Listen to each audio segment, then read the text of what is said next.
There is a moment most people don't talk about, the day a name slips, the day you reach for a memory that used to be there and find only empty space where it used to live. And in that moment, something deeper than forgetting happens. A fear rises, quiet but persistent, that perhaps you are no longer who you once were, that your worth was always tied to what your mind could hold, recall, explain. You are not alone in this fear. But more than 2,000 years ago, a man walked this earth who understood something most of us never learn until very late, or never learn at all. He was known as the wisest among the Buddha's disciples, not because he remembered everything, not because his mind was sharpest in debate. He was wise because he understood what memory could never give him. His name was Sariputta, and what he discovered about the mind, about forgetting, about what remains when the sharpness of youth begins to fade, may be the very thing you need to hear today. Not a cure for aging, not a way to hold on to what is slipping, but an invitation into something far more spacious than the mind you have spent your whole life trying to sharpen. This is where we begin. Lesson 1.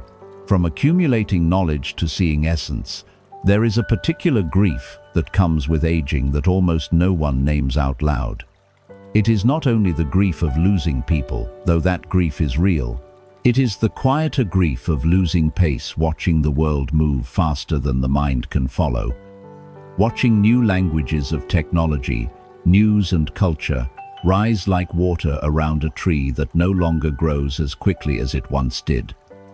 And in that current, a question forms, almost too painful to say aloud: am I becoming irrelevant simply because I can no longer keep up? This is the question Sariputta's life quietly answers, not with comfort, but with a different way of seeing. You may already know this feeling, the grandchild who explains the same phone screen twice before giving up. The conversation at the table that drifts toward names and dates you can no longer summon. The small, private moment of reaching for a word that used to arrive without effort. Each of these moments whispers the same quiet lie, that your worth was always tied to how much your mind could produce on demand. The young seek to know more. This is natural, even necessary. A young mind must gather, must collect, must build a library of facts to navigate an unfamiliar world. But somewhere along the way, many people mistake this gathering for wisdom itself. They come to believe that to be wise is to never stop adding more facts, more opinions, more certainty stacked upon certainty, until the mind becomes a warehouse so full that nothing inside it can be found when it is needed most. Sariputta walked a different path entirely. He did not become the wisest of the Buddha's disciples by knowing the most. He became wise by seeing the most clearly. It is said that where others required long explanations to grasp a single teaching, Sariputta needed only one phrase, because he was never listening for information. He was listening for essence. This is the heart of true wisdom, not the size of what we hold, but the clarity of what we see. Picture a lake that has gathered the silt of 100 storms, full yes, but murky, unable to reflect anything clearly. Now picture a single undisturbed pond, holding only what it needs. It is this second lake, not the first, that can hold the reflection of the moon. The young build the first lake. The wise quietly tend the second. And here is the invitation hidden inside aging itself, often disguised as loss. As the mind naturally lets go of what it no longer needs to carry, names, dates, details that once felt urgent, space begins to open. Not emptiness, space. And inside that space, something becomes possible that was never possible before: the capacity to see what truly matters, undistracted by everything that does not. This is not decline, this is distillation. What if the forgetting you fear is not the erasing of your mind, but the clearing of it? What if you are not losing your sharpness, but finally arriving at the kind of seeing? Your sharpness was never built to reach. The young accumulate because they do not yet know what matters. The wise release because they finally do. The young memorize the branches. The wise return to the root. This is not a smaller life. It is a more essential one, closer to the bone of things, further from the noise that once felt like importance. There is a kind of peace available here that no amount of information ever offered you, the peace of no longer needing to hold everything in order to understand anything.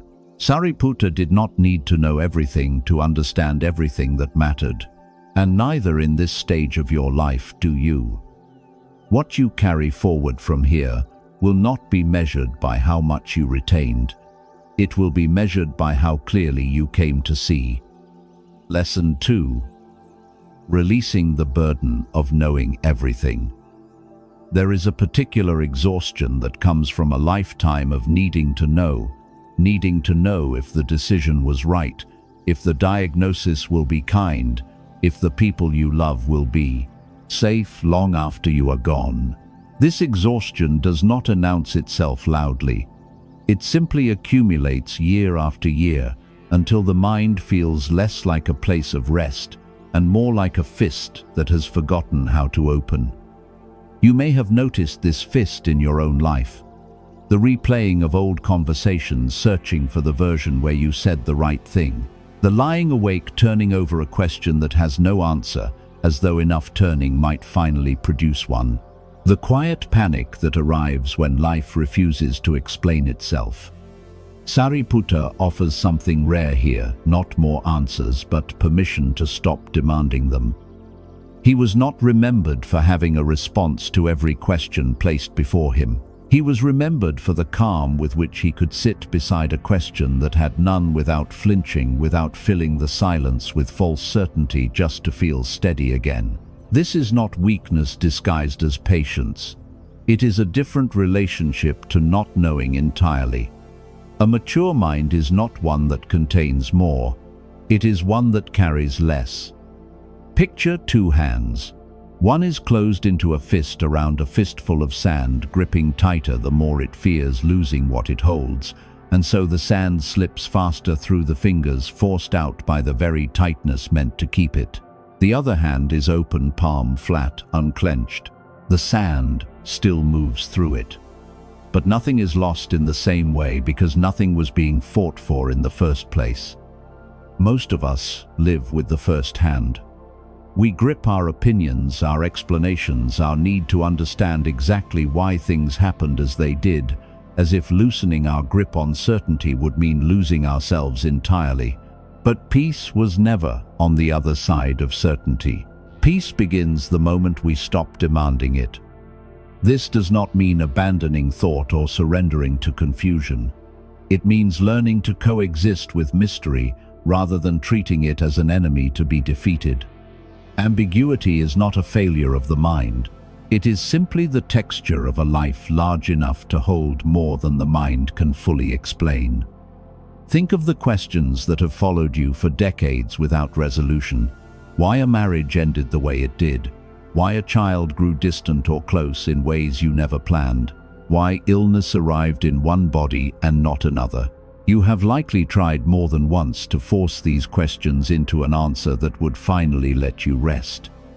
And perhaps what you are tired of is not the questions themselves, but the years spent gripping them, demanding they explain themselves before you would allow yourself peace. What if the questions you carry were never meant to be solved, only carried more lightly? What if the peace you have been waiting for has nothing to do with finally understanding, and everything to do with no longer needing to? There is a particular relief available to those who reach this stage of life, the relief of setting down questions that were never theirs to finish answering. Not because the questions stop mattering, but because the grip around them finally loosens. The young demand certainty because uncertainty feels like danger. The wise welcome mystery because they have learned it was never the enemy. Sariputta did not become wise by closing every open question in his mind. He became wise by learning which hand to hold them in.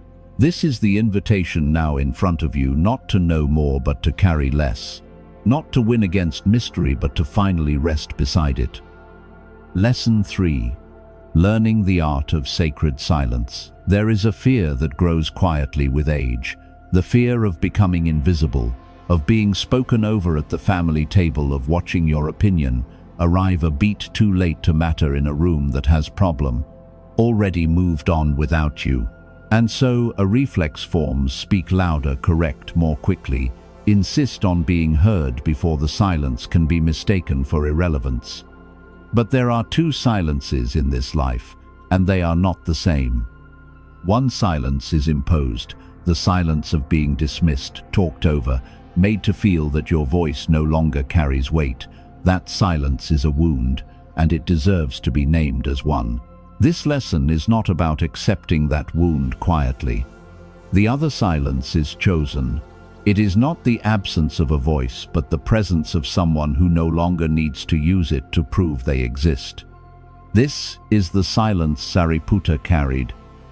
There is a record of Sariputta once being falsely accused before the community, blamed for something he had not done, his character questioned in front of others. He did not raise his voice to defend his name. He did not need the room to side with him. Instead, he offered the image of the earth, how the earth receives whatever is thrown upon it, flowers or filth, without becoming either prouder or smaller for it. He remained in that moment untouched, not because he was indifferent, but because his peace had never depended on winning that room. Not every truth needs to be spoken in order to be true. Not every disagreement requires a winner in order to be resolved. Think of music for a moment. A song is not made only of notes. It is made of the silence between them, the rests that give the notes their shape, their meaning, their breath. Remove the silence and you do not get more music. You get noise. The deepest passages in any piece of music are rarely the loudest. They are the ones where the sound nearly disappears and the listener leans in. This is also true of understanding between people. How many arguments in your life were never actually about being right, but about needing the other person to admit it? How many relationships might have healed sooner if someone, perhaps you, had been willing to let the truth remain unspoken, trusting that being right mattered less than staying close? Perhaps there is a sibling you have not spoken to in years over a disagreement neither of you remembers clearly anymore. Perhaps there is a child who needed your understanding more than your correction and did not receive it in time. Silence offered then, not as punishment but as grace, might have changed the shape of those years entirely. It is not too late to offer it now. Silence, when it is chosen rather than imposed, is not surrender. It is a form of strength that the young rarely have access to, because the young are still building a self that needs to be defended. By the time wisdom arrives, there is less self to defend, and so there is less need to fight for the last word. The deepest understanding rarely announces itself with clever words. It arrives quietly in the space where no one needed to win. You do not have to explain yourself to everyone who misunderstands you. You do not have to answer every accusation, correct every misremembering, or win every conversation back to your version of events.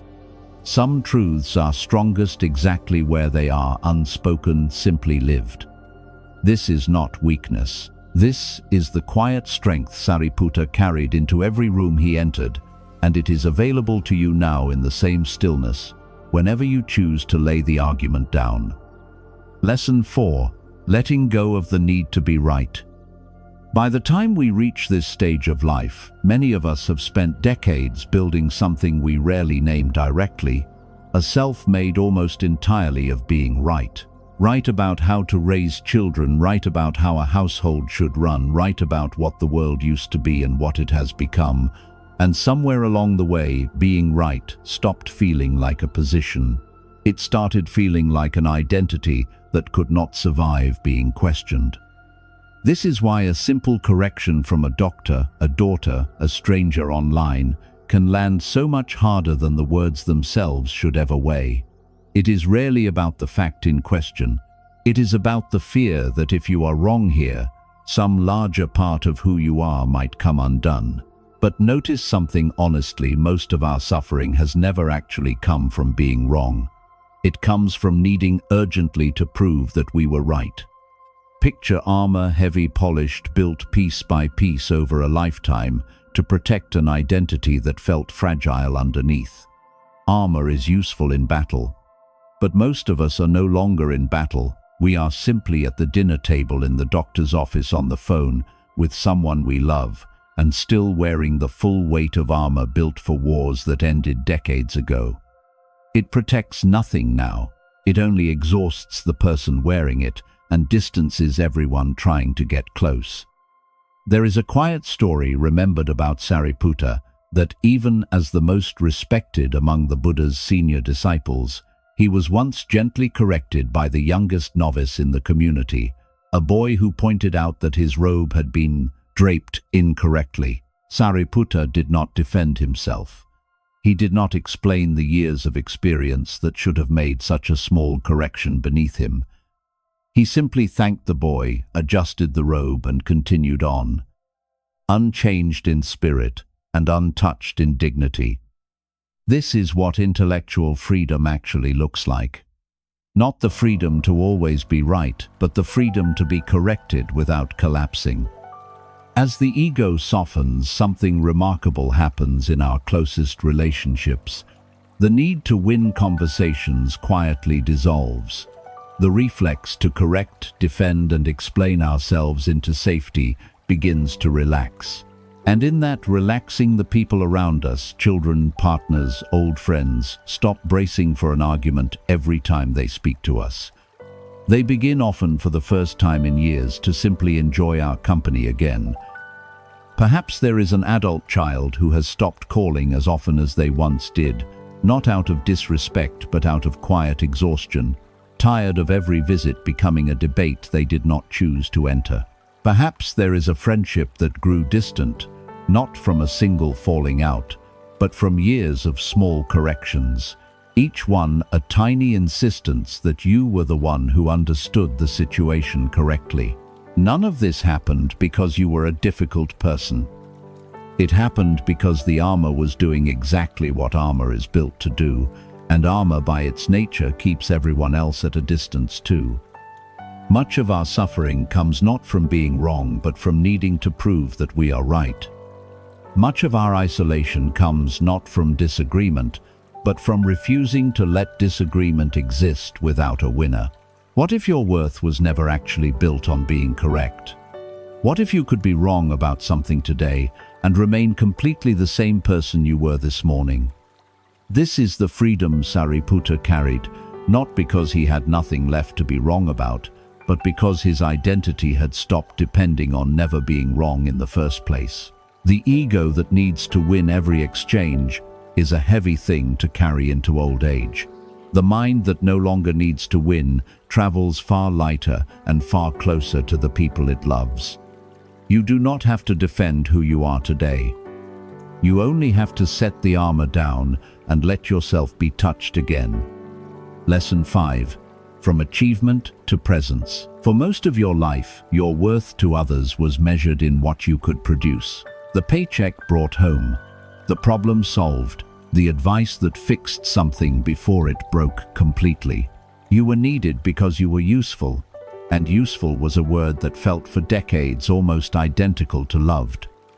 And now perhaps the phone rings less often with requests, the advice is asked for less. The role that once made you essential to a household, a team, a family has quietly dissolved, and in its place sits a frightening question. If I am no longer useful in the way I once was, am I still needed at all? There comes a stage in life when people no longer need our accomplishments, they need our presence. This is not a smaller gift. It is in many ways the harder one to give because presence cannot be achieved through effort the way accomplishment can. It can only be offered quietly by someone who has finally stopped performing long enough to actually arrive. There is a story remembered about Sariputta sitting beside a dying man named Anathapindika, a devoted follower exhausted by illness and fear. Sariputta did not arrive with solutions. He did not try to fix the dying or rush the man toward peace before he was ready to find it himself. He simply sat, spoke gently, and offered the kind of attention that asked nothing in return, and in that presence alone, something in the dying man settled that no medicine had been able to reach. This is the gift that outlives productivity. There is a reason presence reaches places that advice cannot. Advice asks a person to change, to act, to become something other than what they are in this exact moment, and most people, especially in pain, are not yet ready for that demand. Presence asks for nothing. It simply says, without words, I am here, and you do not have to be anything other than what you are right now for me to stay. That absence of demand is precisely what allows someone to finally exhale. Think of fire in its two forms. There is the blaze, bright, urgent, consuming everything quickly, impressive to watch, but impossible to sit beside for long without being scorched. And there are embers, quieter, steadier, giving off a warmth that does not announce itself, but that you can rest beside for hours without being burned. The young are often a blaze. The wise, if they allow themselves to become it, are embers. Your grandchild does not climb into your lap because you can fix their problem. They climb there because something in your stillness tells them without a single word that they are safe. Your adult child does not call on the hardest nights because they need your solution. They call because they need to feel, even from a distance, that someone is simply still there. The true gift of aging is not productivity but depth, the ability to bring calm attention and understanding into a room without needing to fix what is happening inside it. What if you are not less valuable now that you produce less? What if the very stillness you feared was uselessness is actually the deepest thing you have to offer the people you love? Presence asks for nothing but attention. It cannot be rushed, achieved, or performed. It can only be entered the way Sariputta entered that room, not to solve a dying man's fear, but simply to sit beside it until it grew quiet on its own. This is not the end of your usefulness. It is the beginning of something the world rarely teaches us to value, until we have no choice but to learn it. Lesson 6. Shedding intellectual vanity. There is a particular temptation that grows stronger with age, though we rarely admit it out loud. The temptation to remind people often of everything we have learned. The stories that begin with "in my day," the advice offered before it was asked for. The quiet need to prove again and again that decades of living have earned us the right to be listened to. This temptation does not come from arrogance, not really. It comes from fear. The fear that if we stop demonstrating what we know, the people around us might stop noticing us at all. Perhaps you have felt it at a family dinner, the urge rising before you could stop it to correct a grandchild's grammar, to explain at length why your generation handled hardship differently, to turn a simple conversation into a lesson no one had asked to receive. And afterward, perhaps a familiar silence settled over the table, not because anyone disagreed with you, but because something in the room had quietly closed. But knowledge and wisdom, though they often share a sentence, do not share a root. Knowledge can make a person feel important. It collects, displays, and announces itself, eager to be recognized for what it holds. Wisdom moves in the opposite direction entirely. The deeper it grows, the less it feels the need to be seen. There is an old image worth holding here. A stalk of rice, heavy with grain, bends low toward the earth, almost humble in its fullness. An empty stalk holding nothing inside it stands stiff and tall, calling attention to itself precisely because it has nothing else to offer. The fuller the understanding, the lower it bows. The emptier it is, the more it insists on being noticed. Those who knew Sariputta did not remember him for displaying the vastness of what he understood despite being named the wisest among the Buddha's senior disciples. They remembered him for the quiet questions he asked, questions that helped others arrive at their own understanding rather than simply receiving his. He did not need every conversation to confirm how much he knew. His wisdom had already moved past needing that confirmation. This is the quiet mechanism beneath true humility. The more deeply a person understands the nature of life, its impermanence, its suffering, its vast and unowned complexity, the smaller their own opinions begin to feel within it.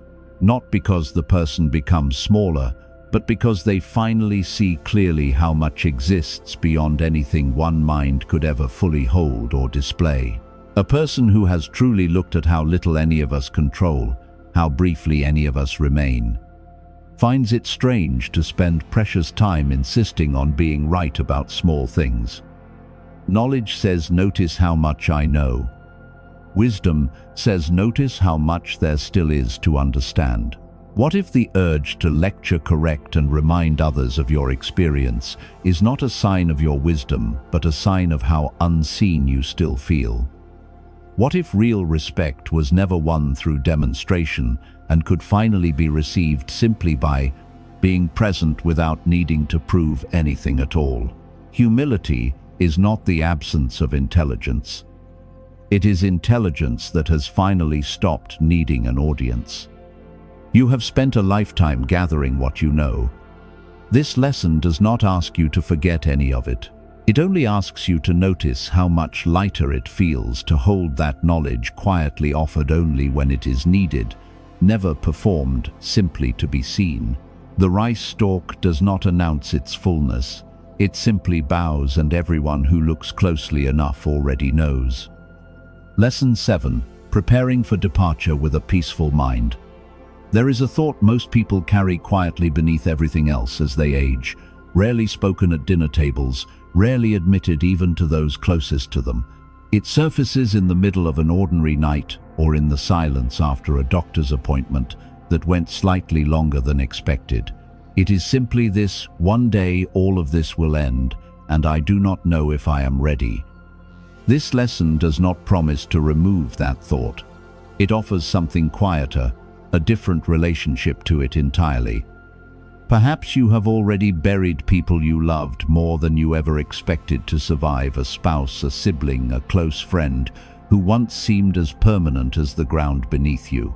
And in their absence, perhaps a quiet bargain formed without your noticing: if I stay useful enough, knowledgeable enough, right enough, maybe I can postpone becoming the one who is missed next.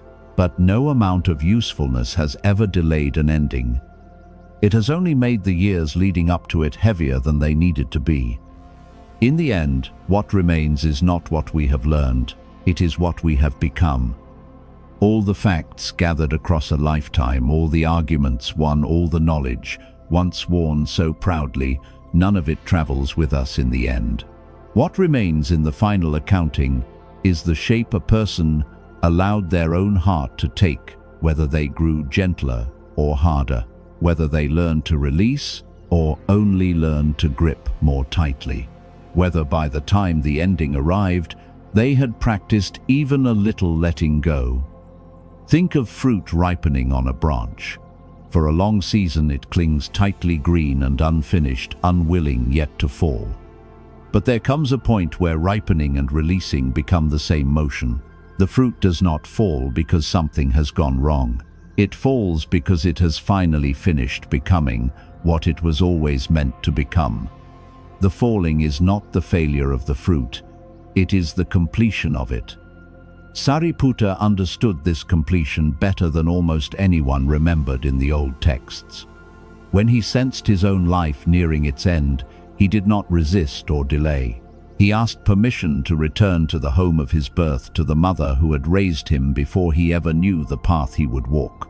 There, in his final days, he offered her the deepest teaching he had ever given, and it is said she found for the first time in her long life a peace she had never known how to reach on her own. Then, surrounded by those he loved in the house where his life had first begun, Sariputta let go, not in fear, but the way a fruit lets go of a branch it had already finished filling. Aging is not the decline of wisdom. It can be the season in which wisdom finally ripens if we let it. Every lesson before this one was in its own way a small practice in releasing. Releasing the need to know everything, releasing the need to be right, releasing the performance of importance. Each release was never separate from this final one. They were rehearsals for it. What if death is not the opposite of the life you have built, but simply its last, most honest expression?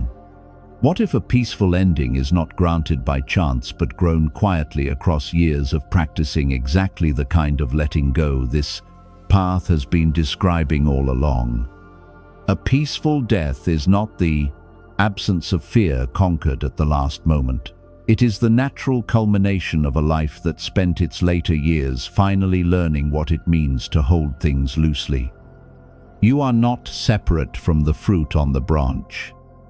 You are only further along in the same ripening. Sariputta was never given the gift of keeping his youth. No one is. The sharpness of memory, the speed of thought, the certainty of being right, all of it was always going to soften the way every held thing eventually loosens in an open hand. What he leaves behind is not a method for holding on. It is a glimpse of what becomes possible once we finally stop trying to, once the energy once spent gripping is finally free to simply rest. A mind no longer crowded with everything it must defend. An ego no longer measuring its worth in winning. A heart that has grown quiet enough to simply be present with another person without needing to fix, explain, or impress them. A peace that does not rise or fall with how much the mind can still recall. This is not a smaller version of the brilliance you once had. It is what that brilliance was always meant to become, if given enough years and enough willingness to let go. You do not have to fear what aging is removing from you. Some of it was never yours to keep in the first place, and what remains when the performance finally ends may be the truest part of you that ever existed. Picture a room near the end of a long day. The light has softened gold, turning slowly to grey along the wall. Nothing urgent remains to be proven or explained. Someone sits there simply present, hands resting open in their lap, asking nothing of the moment except to be in it. That stillness was never a loss. It was the place wisdom was walking toward all along.